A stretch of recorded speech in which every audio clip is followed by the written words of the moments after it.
We got our first taste of the all-new Mercedes Benz GLC class this summer in Europe, where we briefly piloted a few GLC models powered by a torquey diesel and a not-so-torquey, 211 HP four-cylinder gas engine.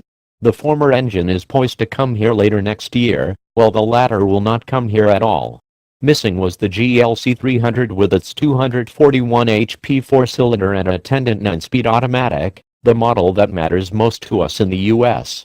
We've just now spent the better part of 2 days with that version, traversing the roads around Mercedes' new Atlanta headquarters, from congested downtown to rural northern Georgia byways, and we can say that the GLC300 felt right at home, in more ways than one. Visually and dimensionally, the GLC class takes its rightful place in the Mercedes-Benz lineup below the larger GLE class. Like the C-Class with which the GLC shares much of its underpinnings, this crossover has a long nose with a broad grille, stern headlamps, and a contoured hood. Unlike its sedan counterpart, the GLC's body does not droop toward the rear but rather stays parallel with the ground from stem to stern, giving it a proper SUV countenance. A low-roofed coupe model will make a more aggressive style statement when it arrives sometime next year. The full raft of C-Class features are available, including full LED lighting, sport package regalia, and wheel sizes ranging from 18 to 20 inches. Even better, the GLC is claimed to weigh nearly 200 pounds less than its predecessor, the GLK class. The GLC's cabin design, equipment, and materials create a virtual clone of the swank C-Class, a very good thing indeed, although with 3 inches more width, a more upright windshield, and a higher ceiling, it feels far more spacious. Mercedes is particularly proud of the GLC's vast storage abilities. 6 water bottles can be secured in the front seating area alone, including a 16% increase in cargo space over the GLK. The rear seat seems limo-like compared with those of both the current C-Class and the old GLK, and the panoramic sunroof gives it an airy feel indeed. But we knew all that from our first encounter. What we really came to find out is how well the US Spec 4-banger can handle our roads and traffic.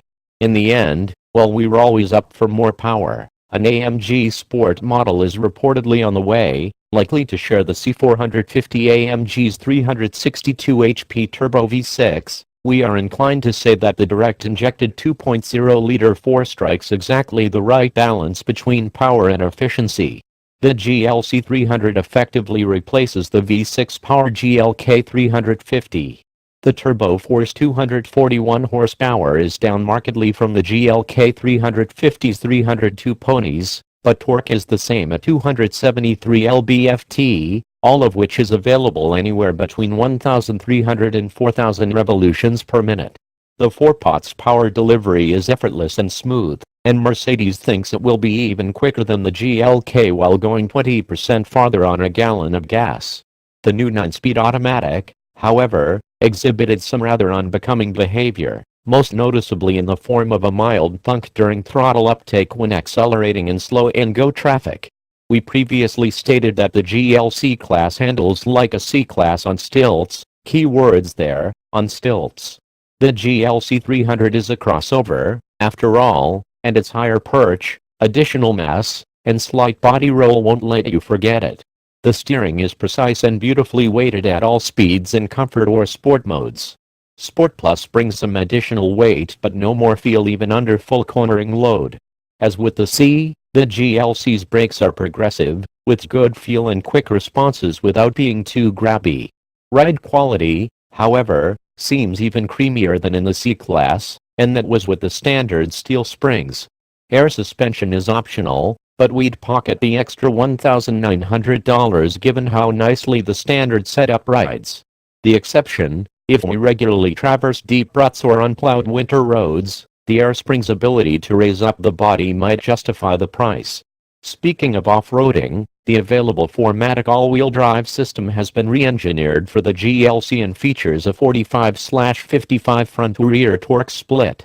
While Mercedes says it is optimized for on-road use, its spokespeople claim it should do well off-road, too. We'll have to take their word for it, as we didn't get a chance to do any off-roading beyond hopping a curb in search of a photo spot. Most owners likely will do even less. Despite its advanced age, dated styling, and barrage of newer competitors, the outgoing GLK class sold nearly twice as well in its final full year than it did in its first two, so the GLC300 will have the wind at its back when it hits dealerships this December. Prices increased by $1,050 from GLK levels to $39,875 for the rear driver and $41,875 for the 4MATIC, putting them right on top of the BMW X3 and the Audi Q5. Mercedes points out that about $3,000 worth of added equipment has been folded into the deal, not to mention the new model's added refinement, style, and space. With all that on its side, we expect that the GLC300 will find itself right at home in many garages in suburban Atlanta and beyond.